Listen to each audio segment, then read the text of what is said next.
प्यारे दोस्तों, धार्मिक कथाएं चैनल में आपका हार्दिक स्वागत है। आज मैं अपनी वीडियो में आपको राम कथा सुनाने जा रही हूँ।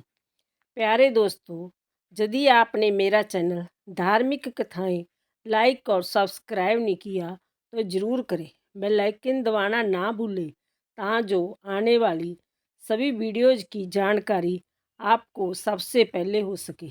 वीडियो को पूरी सुनने के बाद कमेंट बॉक्स में जय श्री राम लिखना ना भूलें। कथा। भगवान श्री राम, लक्ष्मण और सीता जी पिता दशरथ जी की आज्ञा पालन करने के लिए वनवास चले। रास्ते में सारे तीर्थ गंगा, जमुना, गोमती वगैरह में तर्पण किया। वन में फल फूल कंद मूल खाकर जीवन व्यतीत करते थे। एक दिन राम जी आज्ञा से लक्ष्मण जी कंदमूल तोड़कर लाए और सीता जी के आगे रख दिए। सीता जी ने उनकी 4 पत्तलें बनाई। लक्ष्मण जी पूछने लगे, माता जी आपने 4 पत्तल किस लिए बनाई है? माता जी बोली, एक पत्तल राम जी की, एक पत्तल लक्ष्मण जी की, एक पत्तल गौ माता की और एक पत्तल सीता जी की।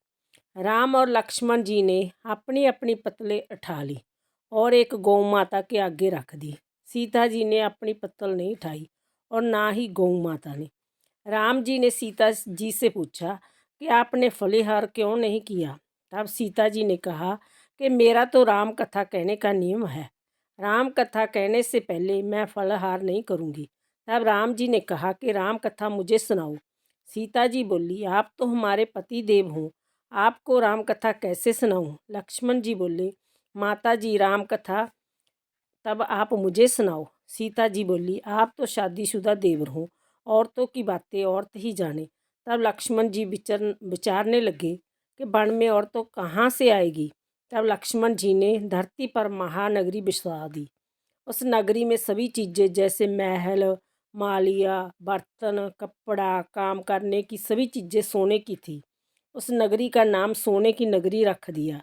इस सोने की नगरी में आदमी और औरतें दोनों को काफ़ी गर्व था। कोई भी व्यक्ति गरीब नहीं था। राजा से लेकर भंगी तक गर्व में पागल थे। सीता जी कुएं पर गई। वहाँ पनहरियाँ पानी भरने आई। उनकी मटका, झालर और इडनी तीनों सोने की थी। सीता जी कुएं पर बैठी औरतों से राम राम बोली, पर किसी भी औरत ने राम राम का जवाब नहीं दिया, क्योंकि वह तो सभी गर्व में डूबी हुई थी। थोड़ी देर में एक डावड़ी आई और सीता जी ने उसे से भी राम राम किया और बोली, आप हमारी राम कथा सुन लो। डावड़ी बोली, आपकी राम कथा मैं नहीं सुनती, मैं तो अपने घर को जा रही हूँ। सीता जी बोली, मेरे राम लक्ष्मण भूखे हैं। डावड़ी बोली, कौन से राम लक्ष्मण? मैं तो घर को जाती हूँ, मुझे तो मेरी माँ बुला रही है। इतना कहकर डावड़ी अपने घर को चली। सीता जी को गुस्सा आया, पूरी सोने की नगरी पित्तल की होगी। माँ ने पूछा, पूरा जेवर, मटका, इडनी सब खोटा कहाँ से कर लाई? डावड़ी ने कहा, मुझे तो पता नहीं, मैं तो जो पहनी हुई थी वही ले आई हूँ। पर कुएं पर एक सुंदर सी तपस्विनी बैठी थी। उसने कहा, मेरी राम कथा सुनो। पर मैंने तो ना कर दी, जिससे उसने कुछ टोटका कर दिया होगा, मुझे मालूम नहीं। माँ बोली, जाओ उसकी राम कथा सुना। वह तपस्विनी नहीं है, वो तो सीता जी है। वापस जाओ, अपने घर में रिद्धि सिद्धि हो जाएगी। अपनी तो पूरी नगरी ही पित्तल की हो गई है। डावड़ी बोली, मैं तो वापस नहीं जाती। इतने में बेटे की बहू आई। उसने कहा, आपकी आज्ञा हो तो मैं सीता जी का दर्शन कराऊं और राम कथा सुनाऊं। सासू बोली, जा बेटी, सीता जी राम कथा सुना। गहना कपड़ा सब पीतल का ही पहन जा। बहू कुएं पर जाकर बैठ गई। खाली मटका पानी से भरे और फिर खाली करे। जय देख सीता जी बोली, आपके घर में कोई काम नहीं है क्या? बहू बोली, माता जी मैं तो सब कार्य निपटा कर आई हूँ। तब सीता जी बोली, तूने मुझे माता जी कहा। जय सुन, मेरा मन खुशी से हर्षित हो रहा है। अगर समय हो तो मेरी राम कथा सुन लो। बहू बोली, माता जी आप राम कथा सुनाओ, आपकी राम कथा सुनकर ही घर को जाऊंगी। चंदन चौकी मोतियों का हार, राम कथा हमारे गले का हार। राम ते आऊँ राम मनाऊँ, राम कहे तो परदेश जाऊँ। सीता जी ने कहा, तूने मेरी इज्जत रखी, भगवान तुम्हारी इज्जत रखेंगे। हमारी मृत्यु लोक में तूने सहायता की तुम्हारी भगवान स्वर्गलोक में सहायता करेंगे। सीता जी ने राम कथा सुनानी शुरू की। बहू राम कथा सुनने लगी। आओ राम बैठो राम, जल पर झारी लाई राम, किक्कर की दातन लाई राम, ठंडा जल पर लाई राम। सब परिवार पधारो राम, चुगला टोपी पहनो राम, कड़ा कलांगी पहनो राम, मक्खन मिश्री लाई राम। मक्खन मिश्री खाओ राम, स्वर्ण सुहासन लाई राम, स्वर्ण सुहासन बराजो राम, झालर टकोरा लाई राम, झालर टकोरा बजाऊ राम, शंख धमनी लाई राम। झुक झुक पाव लागू राम, निरखता रोमन मोहे राम। शरण अपनी लै लो राम, दूध कटोरा लाई राम। सीता चरण दबाए राम, सुखवर सेज सोए राम, चालर पंखा ढोले राम, हमें राम तुम्हें राम। रोम रोम में बसो श्री राम, घट घट में विराजो राम। मुख में तुलसी बोले राम, खाली बैठे क्या काम। जब बोले जब राम ही राम, बोले पंछी राम ही राम। पूर्ण होए सब काम, मेवा चिरंजी लाई राम। रुच रुच भोग लगाओ राम, खट्टा मिठा चखो राम। चरखा परखो लाई राम, चरखा परखो चखो राम।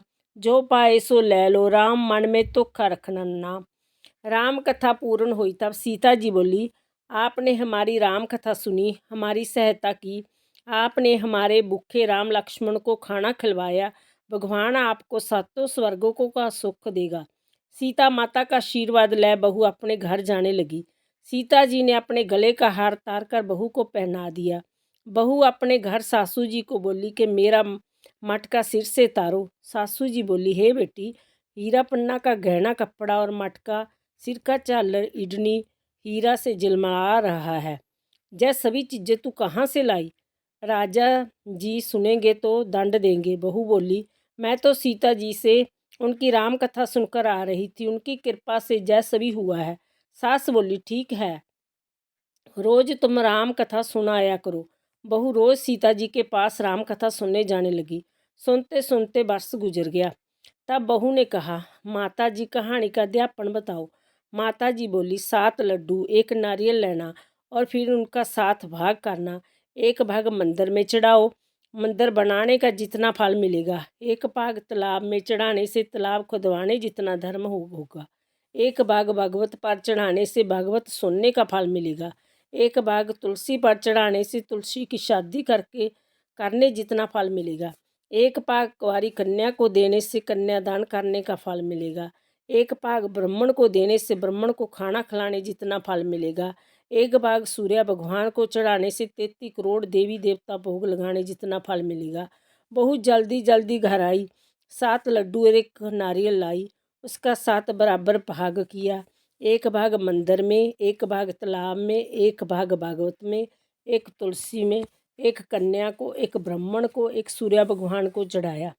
सूर्य भगवान को चढ़ाने से 33 करोड़ देवी देवताओं ने भोग लगा लिया। अब बहू फिर सीता जी के पास आई और बोली कि माता जी, मैंने सबका अध्यापन कर दिया। सीता जी बोली, अच्छा बहू, अब बैठ जाओ। 7 दिनों बाद वैकुंठ धाम से विमान आएगा। 7 दिनों के बाद ही वैकुंठ धाम में विमान रिमझिम करता आया। बहू बोली, सासू जी विमान आया है, आप भी चलो। सासू जी बोली, हे बहू, मैं अकेली कैसे जाऊं? आपने ससुर जी को ले लो, माता पिता को ले लो, भाई बंधु कुटुंब कबीले को ले लो, अड़ोसी पड़ोसी को ले लो। बहू ने सबको विमान में बैठा लिया। विमान फिर भी खाली रहा। इतने में ननद आई और बोली, भाभी जी, मुझे भी विमान में बैठा लो। माता जी ने देखा विमान में जगह ही नहीं है। बहू सीता जी को बोला, माता जी, हमारी नंद रानी को भी बैठाओ। सीता जी बोली, आपकी नंद घमंड में भरी हुई है, हमारा विमान कच्चे धागे से बना हुआ है, यह टूट जाएगा। नंद बोली, भाभी जी, मैं जहाँ अकेली रहूँगी तो सांप बिच्छू खा जाएंगे। भाभी जी बोली, आपकी करनी आप ही भोगो, हम अपनी करनी से सीता माता के साथ जा रहे हैं। इतने में बहू अपने पति देव के साथ विमान में विराजमान हो गई। यह देख नगर के सभी लोग इकट्ठे हो गए और पूछने लगे, बहू, आपने ऐसा कौन सा धर्म का कार्य किया जो सीता जी के साथ विमान में वैकुंठ धाम को जा रहे हूँ? आपने रामायण का पाठ किया या गीता जी का पाठ किया या कोई खंड पुण्य किया जिससे कि स्वर्ग से विमान लेने आया है? बहू बोली, मैंने तो केवल सीता माता जी से राम कथा सुनी, उसका अध्यापन किया।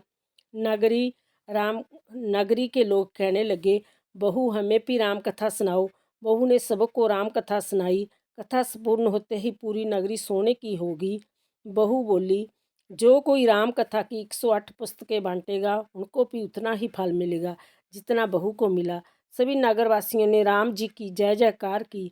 सीता जी ने सबों को विमान में बिठा लिया। विमान स्वर्ग के रास्ते चल पड़ा। स्वर्ग के सातों द्वार अपने आप खुल गए। प्रथम द्वार पर नाग देवता सामने आए। सातों द्वार पार करने के बाद विमान स्वर्ग से नीचे उतरा।